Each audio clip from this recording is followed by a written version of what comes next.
Indianapolis Motor Speedway on any racer's bucket list. This weekend, almost 900 amateur racers doing battle in a winner-take-all finale. Almost 900 start the weekend, but only 26 get to kiss the bricks. It's the runoffs at the Indianapolis Motor Speedway. Welcome to a damp but drying Indianapolis Motor Speedway here on Haggerty Race Day for the Prototype 2 National Championship Run. Our broadcast presented to you by Mazda. We thank Mazda for their sponsorship. It's not only a great supporting of the racing community with face-to-face and virtual coaching at the runoffs and events throughout the year. Support like this has made Mazda the most driven car in SCCA road racing. You can have a look at the paddock down there as these Prototype 2 cars working their way toward the grid as they are getting lined up. You can see Gumby down there making sure everybody's in good shape. My name's John Phippen. Alongside me is Larry Lefty McLeod. Haywood Wagner is down in the pit lane, and we will bring the action to you. But Mazda sponsors our track map, which gives you an idea of what the lefts and rights are of this 2.6-mile circuit here at the Indianapolis Motor Speedway. Take us through it, Lefty. All right, so these cars are going to come roaring down the classic bricks, across the bricks there, down into turn one, and it's going to be a fight for survival through turn one and turn two, a couple of 90-degree corners. Then they're going to kink the turns down into turn four, nice little tight right-hander with a whole lot of beach on the outside of it. That's going to be a tough one for them.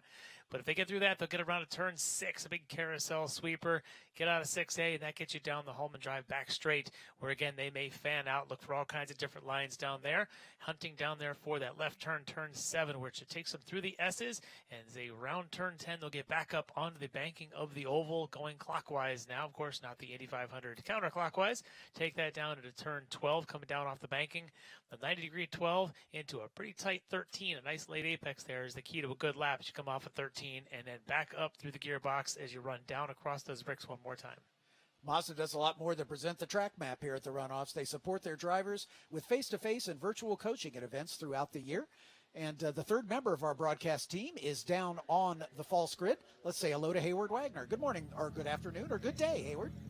It might still be morning. At the runoffs, there is no real time. We're on our second Sunday in a row. Prototype 2, flat bottom cars, lightweight, lots of carbon fiber. As you guys know, the track has been drying for the last couple hours. Couple of different tire strategies at the moment. Most of these guys are on a traditional slick look right now. One car that's not is the 22, which is on a hand groove slick.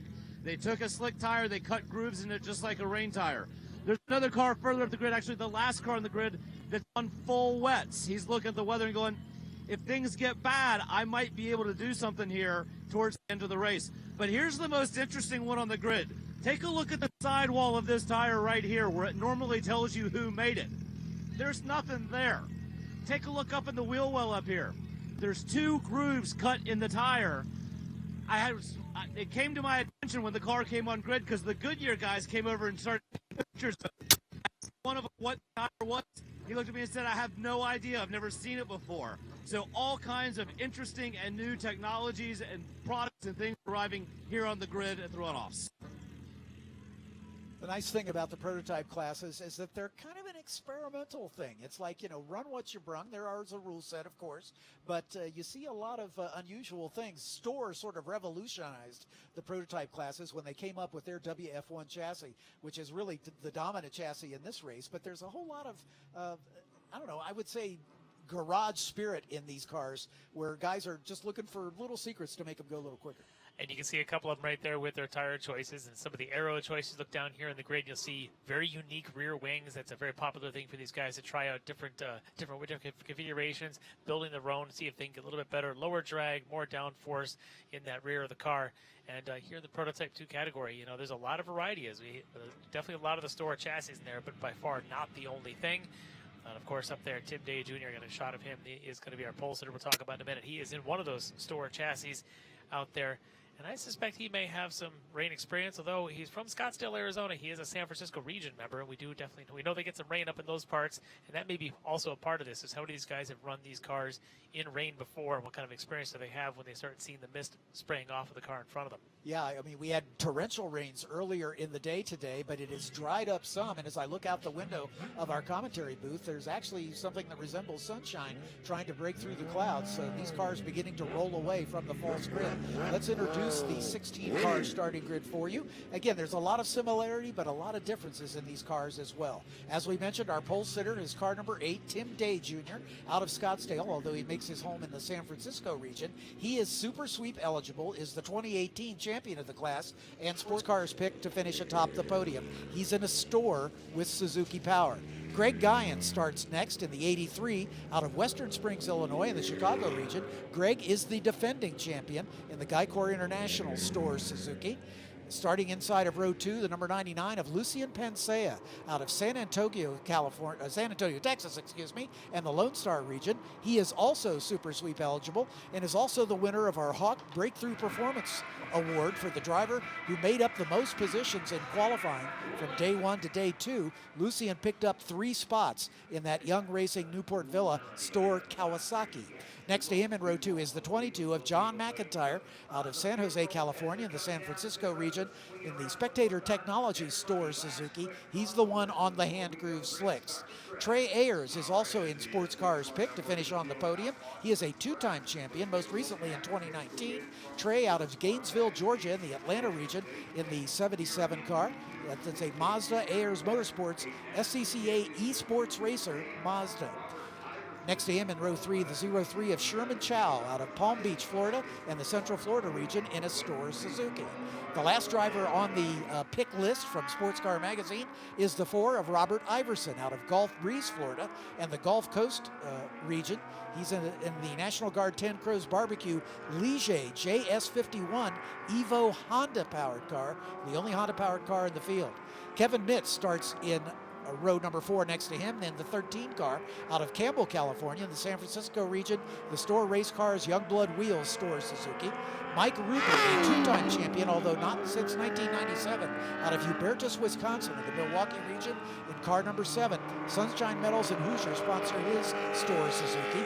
John Gyann out of Darien, Illinois, in the Chicago region, is in car 47 in another Guycor International store Suzuki.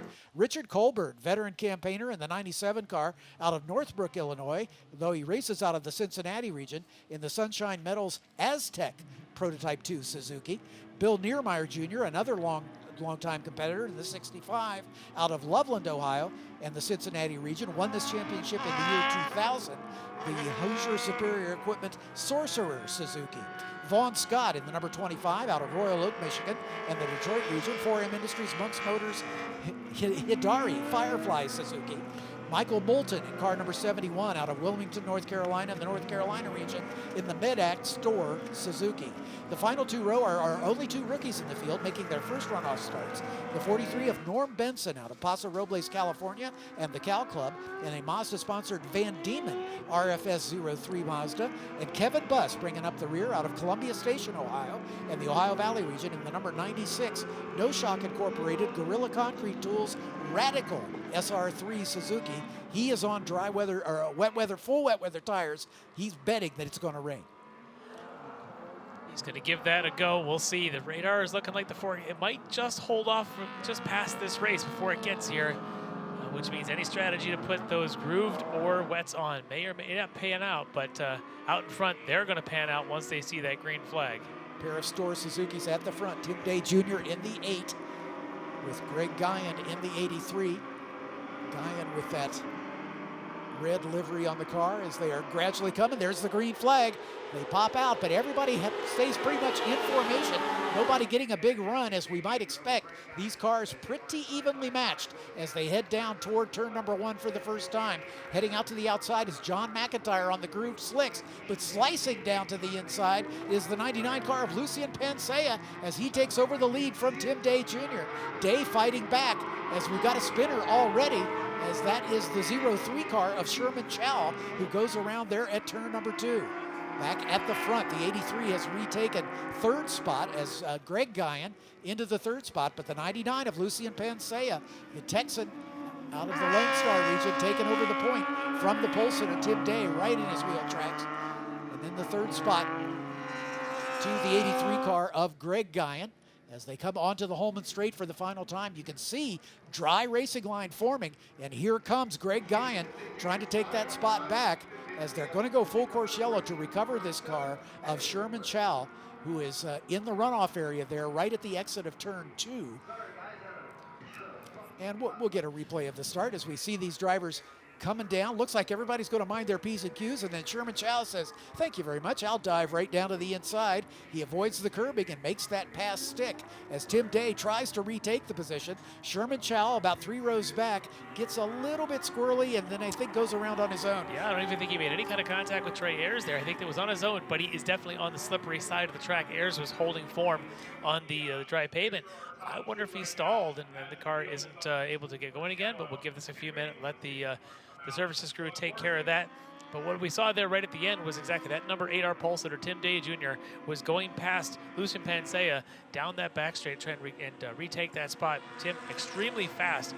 He out-qualified the field by 1.7 seconds out here. He has been just lightning quick all week long, and I wonder coming into today, how is that going to play out? Now, we do have 2 cars down there, as you can see. That's the number 7 of Mike Rupert in that yellow and black car with the damage on it. He's in a Suzuki store as well. So it wasn't just for the single car. We also got John Gyann out there. John, related clearly to Greg, who's running up near the front. John here, unfortunately, his race is going to be over. He's that white car you see in that shot. Yeah, the number 47 store Suzuki. So 3 cars involved, and so the one we caught on the initial replay of it was just the 03 of Chow, but behind him there was some further carnage as John Gyann got together. Shot of Trey Ayers right there, and Trey won this class a couple of years ago. I think it was at 19 over at VIR. Yep. He's also got another championship, and I believe that was over at SRF and some racetrack somewhere in the middle of Indiana. Yes, that's right. Right here in 2017, he beat a 71 other cars to win the gold medal in Spec Racer Ford. He knows how to fight in a pack. So if this racing gets tight, look for that big car in your picture. And I say big, I mean, look at that thing. It's an old Eastport racer, and he's behind all of these store chassis in front of him. The biggest car in the field right here in the hands of a very capable driver. Yeah, it looks like a giant, that number 77 with the yellow highlights as the rest of the field coming through. There's the 71 of Michael Moulton. So while we've got just a moment and recovering these disabled cars at the back of the pack, let's take a minute to say thanks to our sponsors making the racing possible here at Indianapolis. Why race? Because it's in our blood. A love of driving that pushes us as hard on the road as it does on the track. It's why we reinvented the Roadster and put a piece of it into every car we make. It's why we refine, rethink, and refine again. And it's why we'll always engineer to your heart's BPM, not simply an engine's RPM. Why race? Why indeed? When the finish line calls, we answer. Hit the road with insurance protection from Haggerty. Whether you drive a built racer, sports car, or exotic, and save an average of $264. Get a quote today at Haggerty.com. Welcome to that magic realm. Between here and there, a no man's land, and everyone's land. Where great expectations grow, and rewards are given to the swift, the perceptive, and the daring. Introducing the Mazda CX-30 Turbo with all-wheel drive. More power for your pursuit.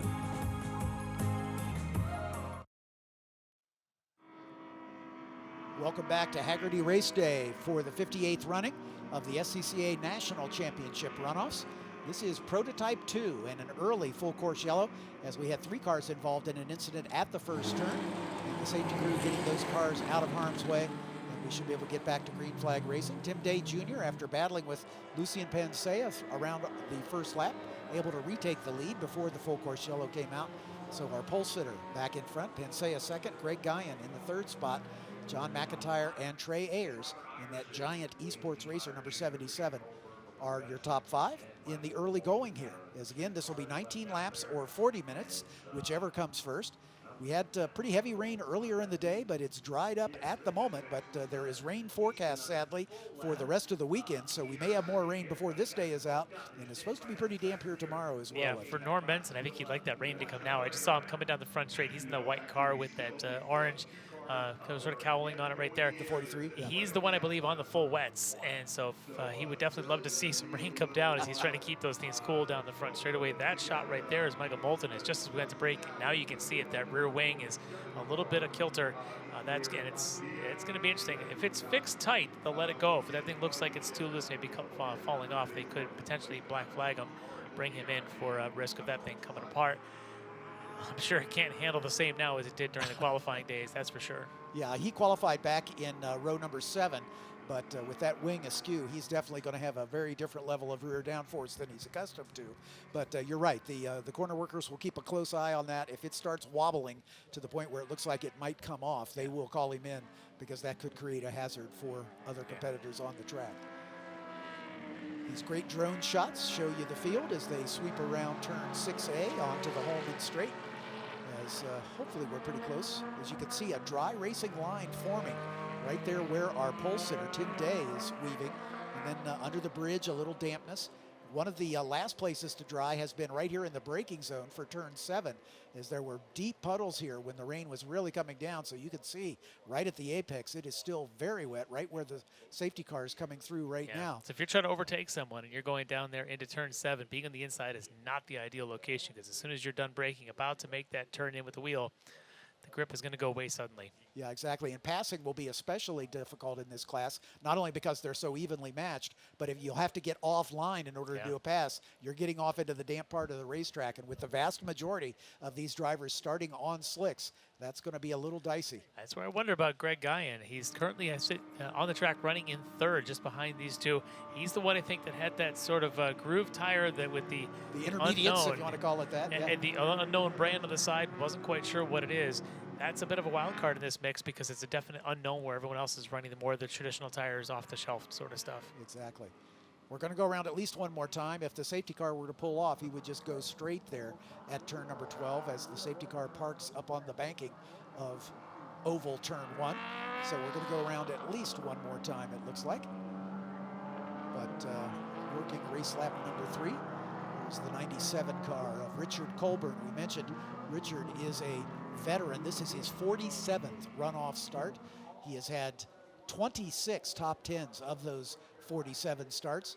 And he's had only a single medal, and that was back in 1994 at the Mid-Ohio Sports Car Course. That was the first year the runoffs were held at Mid-Ohio, and he won that in D Sports Racing. So kind of the precursor to this class for Richard Colburn. Another unique chassis there too, that Aztec chassis that he's running. You don't see anyone else running that. That's not just some other store with some different bodywork on it. That is a different chassis for him. Still running the Suzuki, the Hayabusa motor in there, as a lot of these guys are running.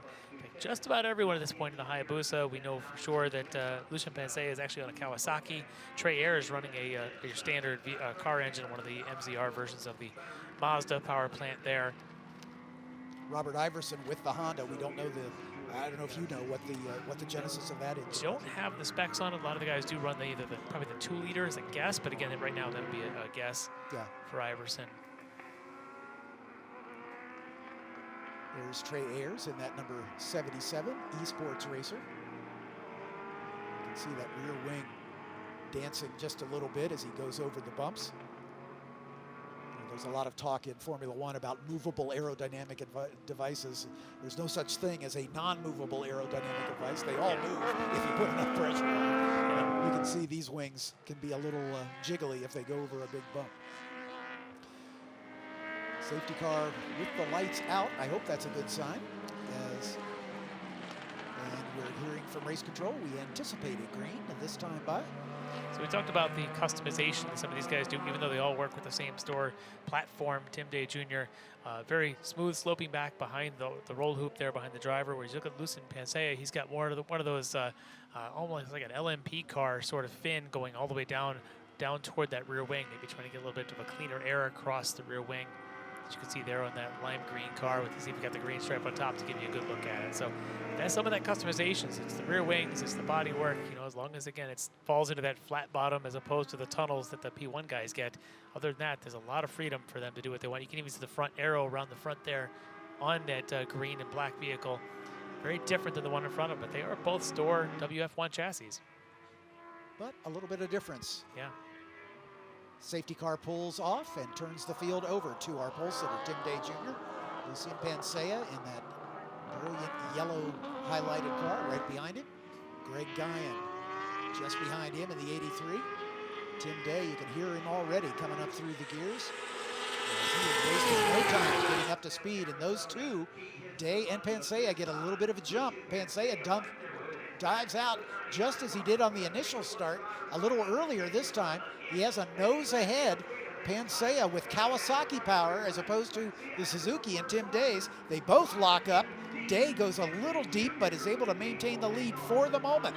But Pancea scrabbling for traction on a damp racetrack. Only one line as they come out of turn 2 right there, and Pancea had to sort of fall in line behind Day because going wide would have put him right up into that slippery stuff. Down turn 5 as they come down into this sweeping left-hander that we call the skid pad because it's such a long radius, 180-degree turn. And then 6A, which is a little juke to the right that takes them back onto the Holman Straight.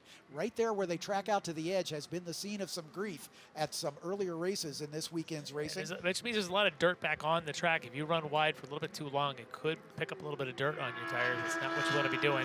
To add to the, at this point, that'd be a little bit of mud. That would be mud for sure, yeah, no question. It's been pretty damp here. But as you can see, there are drying patches right on the racing line, but off the racing line, damp and pretty treacherous for a slick-clad car. That's what I was trying to say. Tim Day Jr. stretching his advantage a bit as they come up on the short chute between turns 1 and 2 on the oval and then dive right back down into turn 12. Very tricky off-camber turn that. And then 13, which sets up for the most important turn on the racetrack. Turn number 14, which leads onto this long front straightaway. Back onto the little running the wrong direction, the purists would say. Across the line comes Tim Day Jr. And his first full lap at speed, a 138.636. As they qualified in the 133s, so still some pace to come. That last sector was the separator there for Day Jr. over Pancea. So it was something like about a 1.5 second difference in that one sector alone, and it's only a less than 30-second sector. So that's a huge margin to be able to pull out right there. The rest of the infield, they seem to be pretty evenly matched, but when they got to the last 90-degree right-hander for 12 and then the exit of 13, Day was able to get on the power. Very good car in those two corners. Here's the 4 of Robert Iverson and the 22 of John McIntyre going after it for 5th and 6th. Iverson just taking over that position. It looks like McIntyre is going to lose another spot as the, what is that, the 65 car moves around him. That's Bill Newmeyer again, a veteran campaigner. In the Sorcerer. Yeah.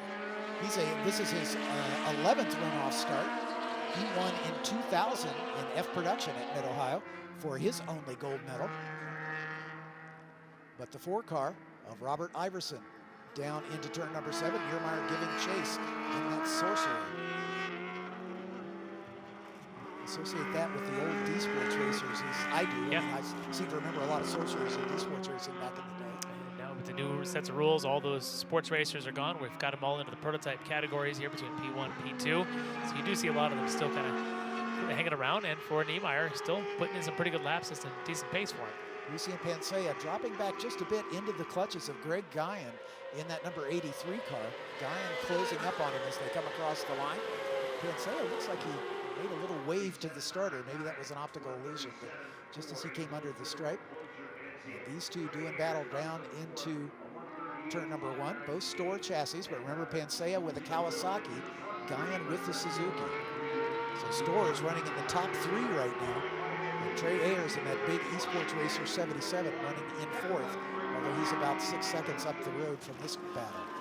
Pancea struggled a little bit on the entry corners through 1, coming off of the banking there with Greg Gyann. Just about ran right through him because he didn't expect him to be that slow through there. And Gyann did out-qualify Pancea. Pancea was able to pass earlier in this race.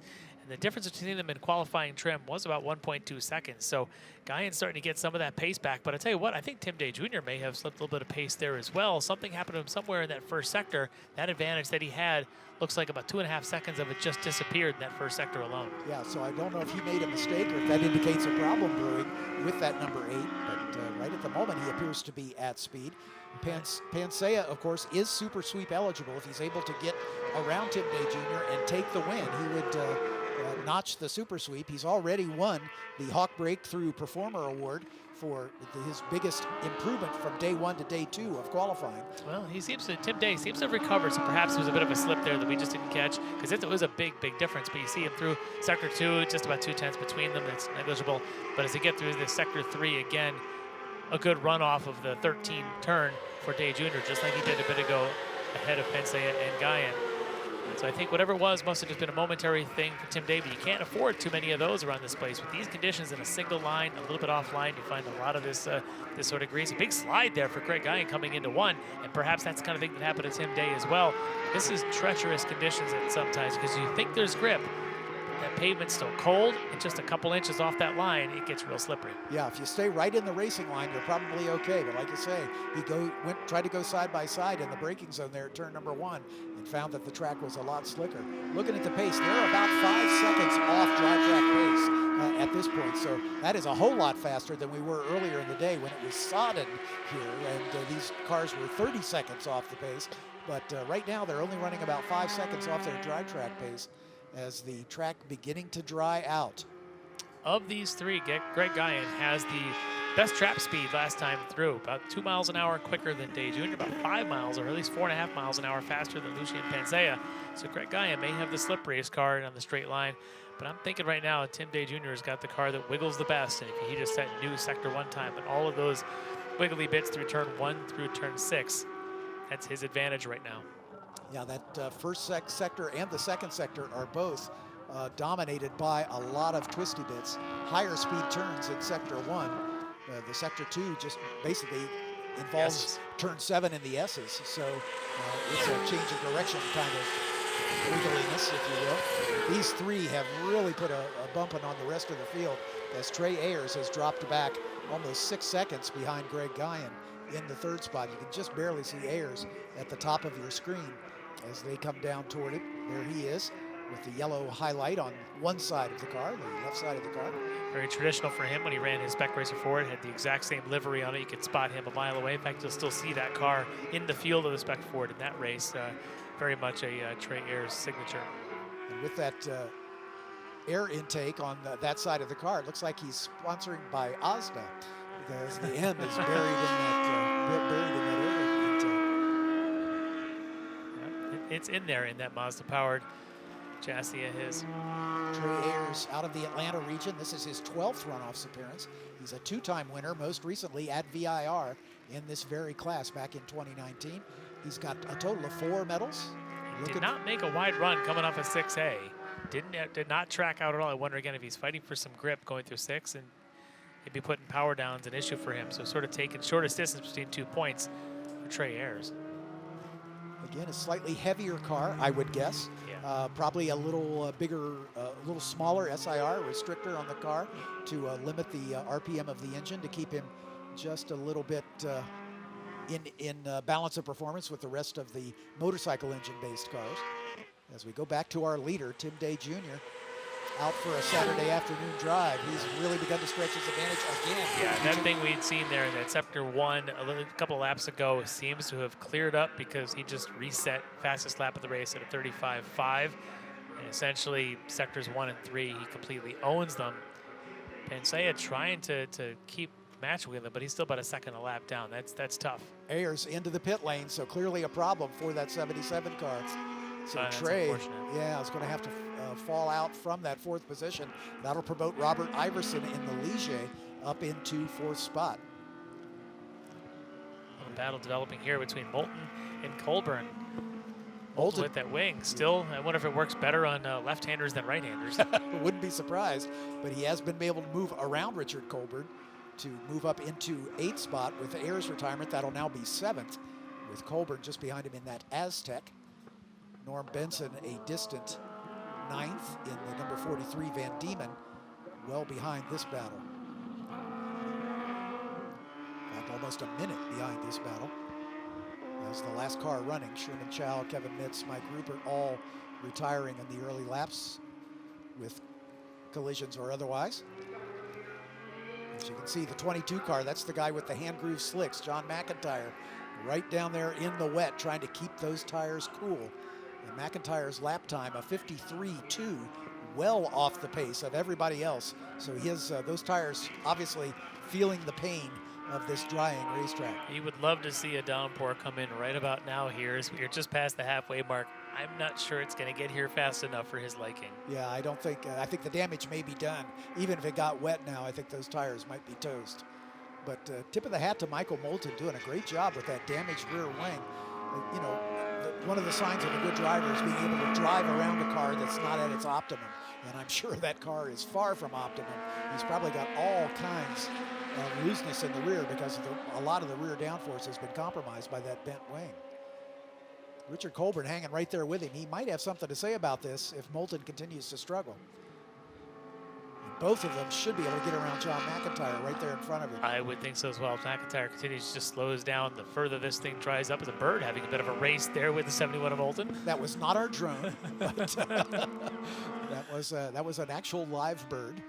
Yeah, here comes McIntyre, and he is just... Yeah, he's actually pointing them by. You see him give him a quick wave. He knows he is a sitting duck, just to use a little bit of a foul reference there. And he knows that he's just going to let these guys by right through here through 12. Well done, Lefty. And he's going to do his best to soldier on and get a top 10 finish if he possibly can. But the 71 of Moulton now up into 6th position. Bill Niermeyer is a good ways up the road. The interval between Niermeyer and McIntyre, we'll see as he crosses the line here.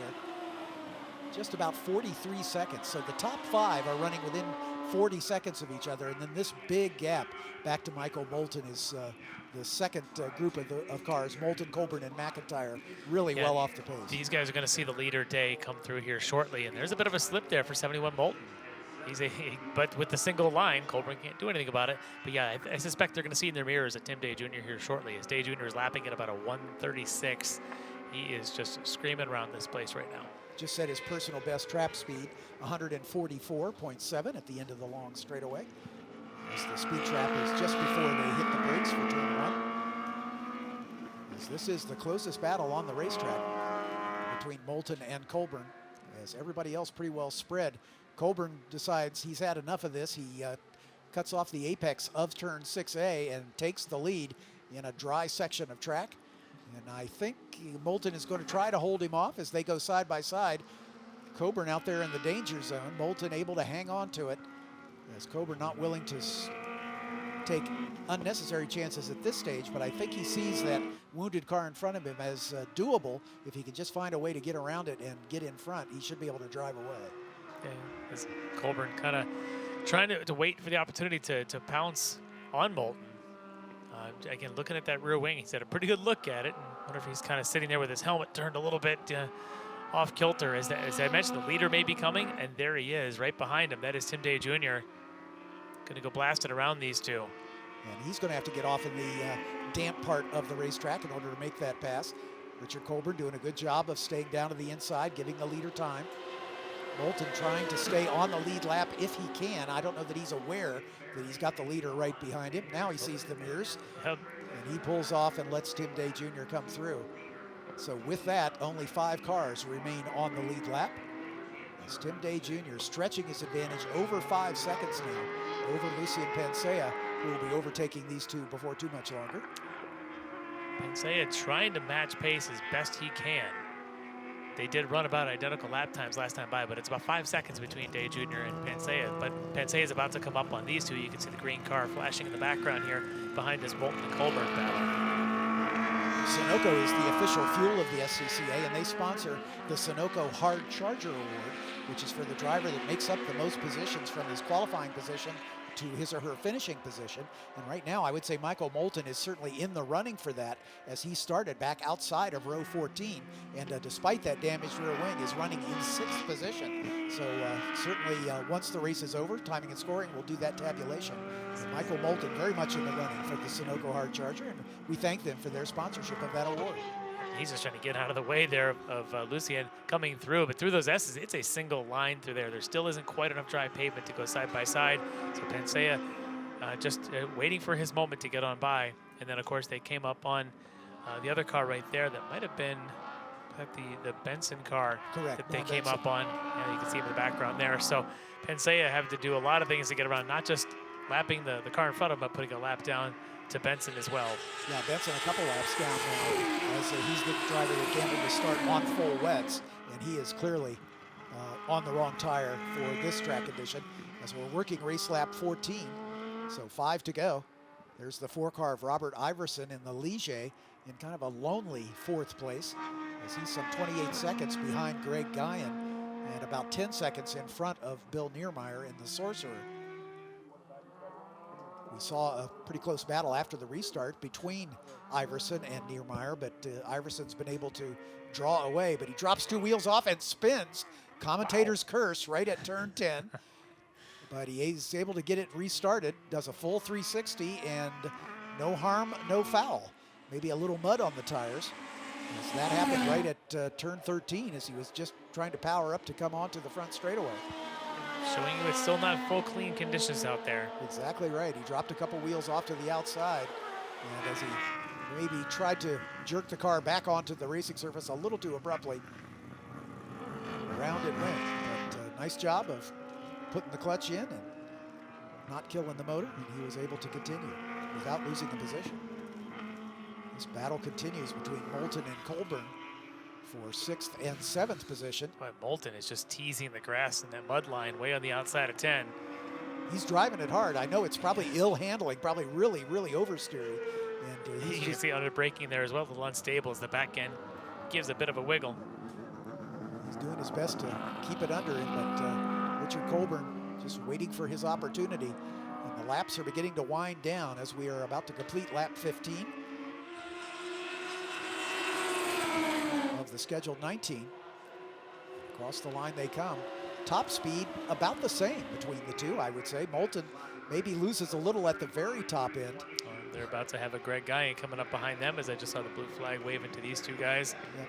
So just like we had seen with Pancea and Day, Gyan's going to have to do the same navigating, probably slightly offline as the overtaking cars. These two are going to occupy the dry line.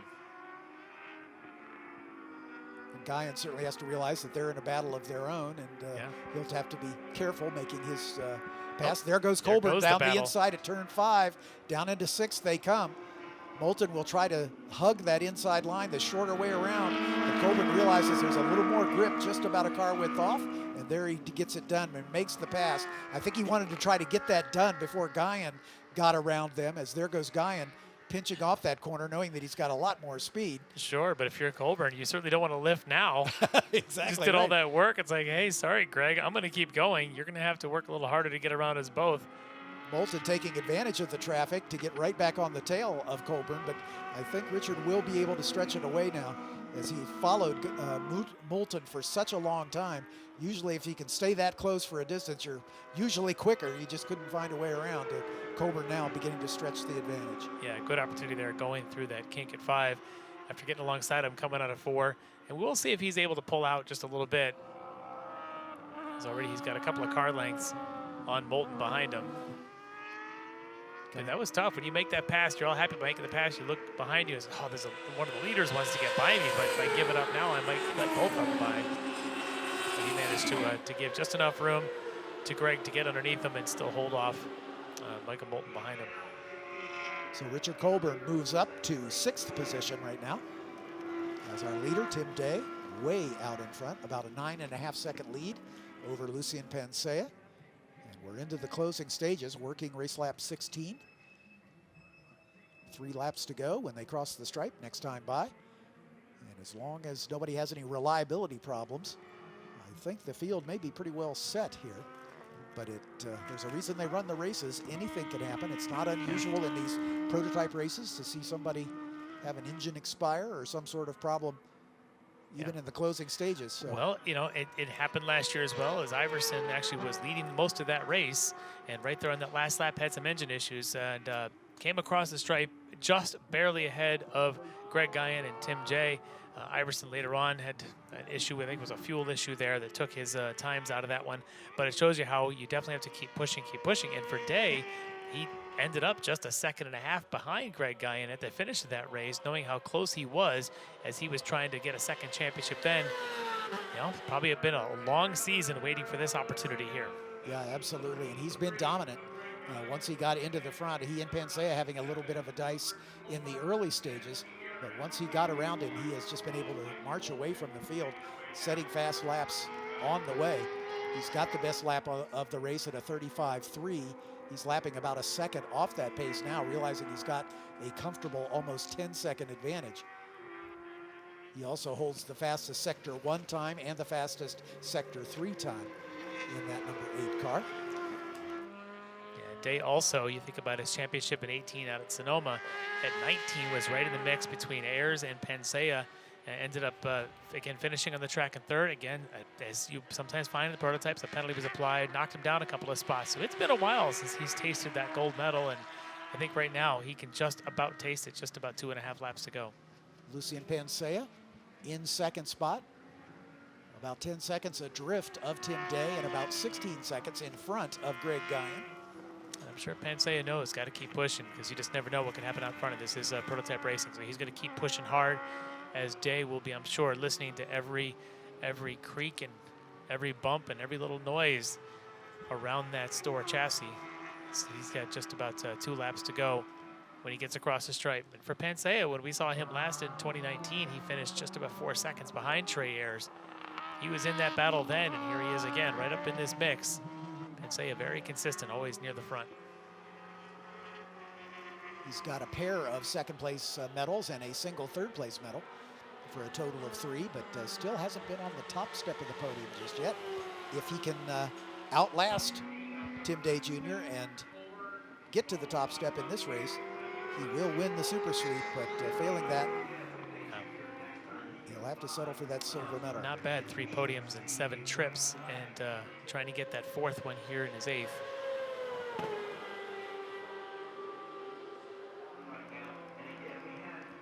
There's Greg Gyann in the 83 car.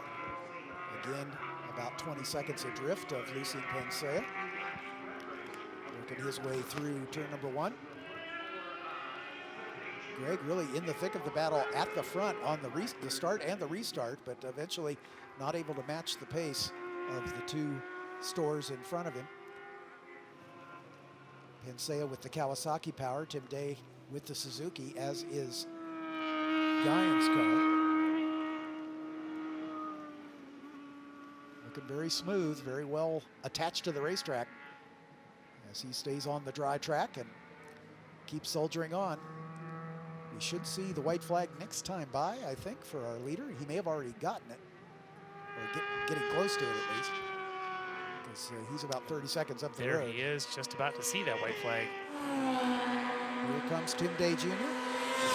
As he approaches the flag stand, there is the white flag in the air. John McIntyre still hunting for water to try to keep those tires cool, as he is about to go another lap down as our leader comes up to turn 1. Hopefully he sees Tim Day Jr. Saw him peek in his mirror, so I think he's probably going to give it up right about there. Yep, there he knew he was coming. So Tim Day Jr. just about 2 miles away from yet another top step on the podium, his 2nd gold medal in the class. 3 years since he won it last. Puff of smoke out of the back of that car. I saw that. I'm sure Tim saw that in his mirror too, and he's probably already thinking, "Come on, car." Yeah. Got about 1.5 miles left. On a downshift, a little puff of smoke out the back. Hopefully, that's not indicative of a connecting rod about to make a hole in the engine block. Gonna be real smooth on everything right now. Smooth on the brakes, smooth at the hands, smooth on your downshifts. Smooth on the throttle. Yeah. Smooth downshifts is probably a pneumatic shift, Yeah, paddle yeah. shift system. Paddle shifts for sure. I mean, it's basically a motorcycle drivetrain, so it's a sequential gearbox with a pneumatic actuator, I would guess. Off the banking for the final time through turn number 12 comes Tim Day Jr., our pole sitter. Not quite as fast as Jeff Schaefer's lap record. A 31.8 was the qualifying record. This was a 33.2, so not quite the same pace, but hey, he had the measure of this field as Tim Day Jr. sees the checkered flag and becomes the champion of Prototype 2 for 2021. Lucian Pancea coming to the yard of bricks will take second place honors for yet another to add to his medal collection. And then we have to wait a bit for Greg Gyann in the 83 car to make his way to the waving checkered flag. There's Gyann. Just now coming through turn 13 and into 14.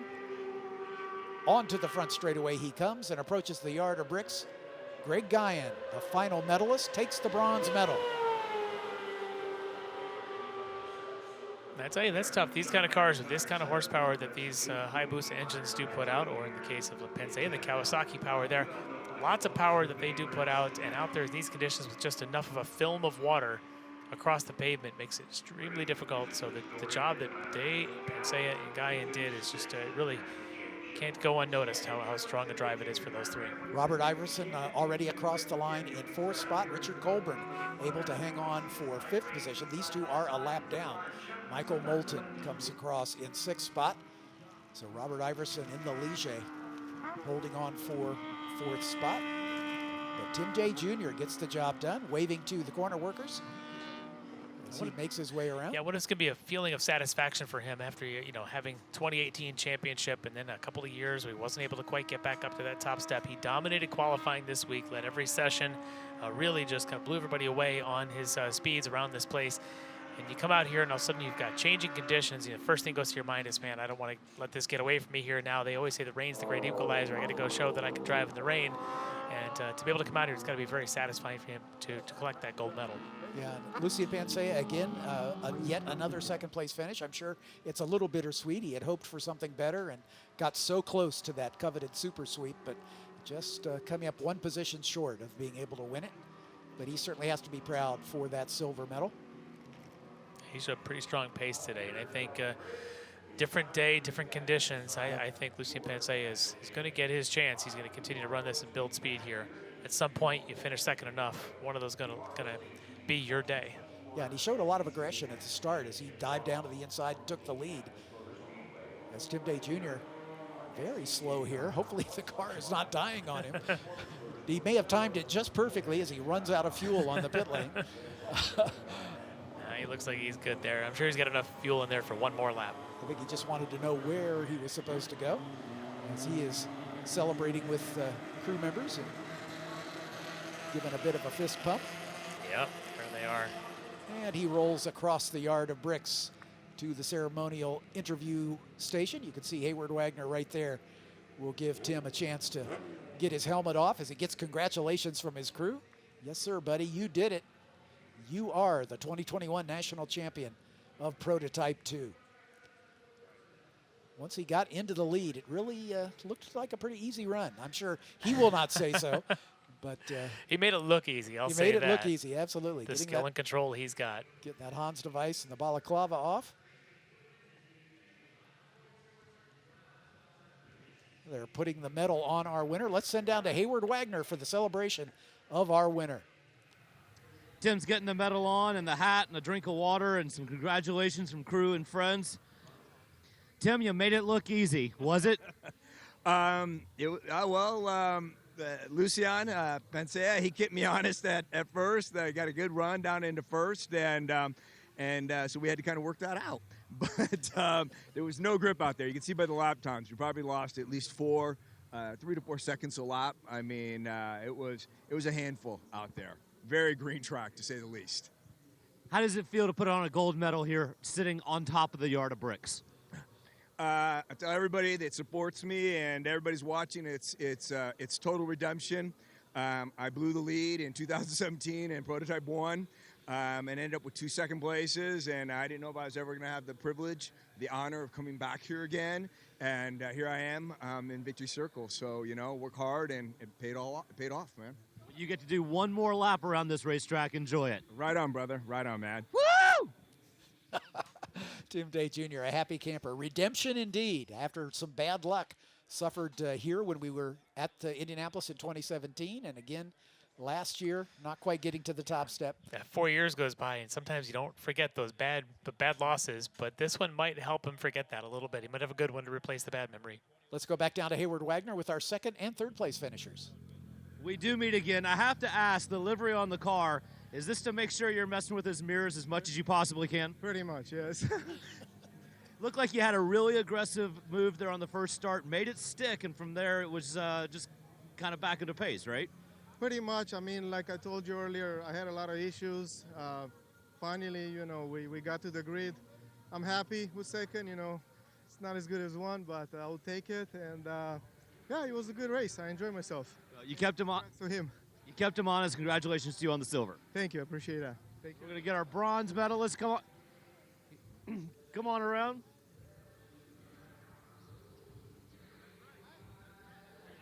Greg, maybe not the medal you most wanted, but how's it feel to be here on the podium here at the runoffs? It feels good. It feels good. You know, not our best run, but, you know, it just, had to make some hard choices in this week and leading up to the race, and we did some good ones and maybe some that we would regret. But, you know, nevertheless, we're out here having a good time. So, well, congratulations on the podium. Thank you very much. Lots of smiles down at the podium, and you would expect from Tim Day Jr., Lucian Pancea, and Greg Gyann.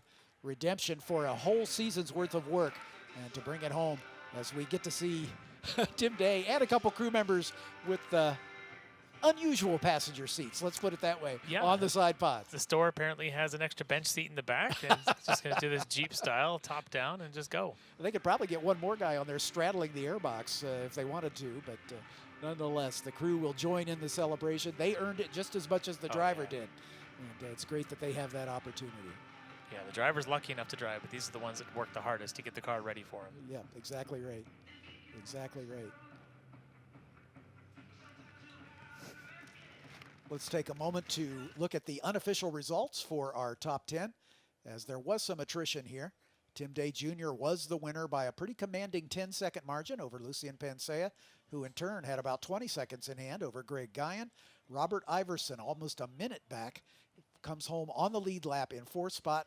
Richard Colburn, after a race-long battle with the wounded car of Michael Moulton, salvaged the fifth position. John McIntyre in seventh. Norm Benson, Bill Niermeyer Jr., and Trey Ayers had to retire. Come bring in the top 10 unofficially. Let's go for the highlights here. Here's the initial start. Look at Pancea as he was right behind our pole center. And just as we get down to turn number one, Pancea pops out and says, "I'll take that spot." Goes right down to the edge of the track, but then a little carnage went on behind him as a couple cars came together. Among them, the 03 car, Sherman Chow, getting spun around. Two other cars involved right there at turn number one, which brought out a long full course yellow. But then we got back to racing, and Pancea again challenging Tim Day. They actually touched on the run down to the first turn on the restart, but this time Day said, "I think I'm going to get off the brakes just a little bit later." He had to take care of that. Yeah, exactly. Then Pancea and Gyann had a nice battle as Gyann tried to take that second spot away, but that was not to be, as Pancea was able to hang on to that position. Gyann had to settle for third as Tim Day Jr. You can see in front as those two battle, as we had a late spin by the 4 car of Robert Iverson, who eventually finished in fourth spot. But again, that little puff of smoke on the final lap did give us all a little bit of pause. I'm sure Tim Day among the most, but across the yard of bricks he comes to take the checkered flag and the championship. The silver medal to Lucian Pancea and the bronze to Greg Gyann. All of them store chassis, a couple of Suzukis and a Kawasaki, and a happy champion, Tim Day Jr. So with that, we'll say goodbye for the Prototype 2 Championship here in the 58th running of the SCCA National Championship Runoffs. Thanks again to Mazda for being our broadcast presenter. And so on behalf of my partner, Larry McLeod, Haywood Wagner down on the pit lane, my name's John Phippen. Thank you so much for being with you.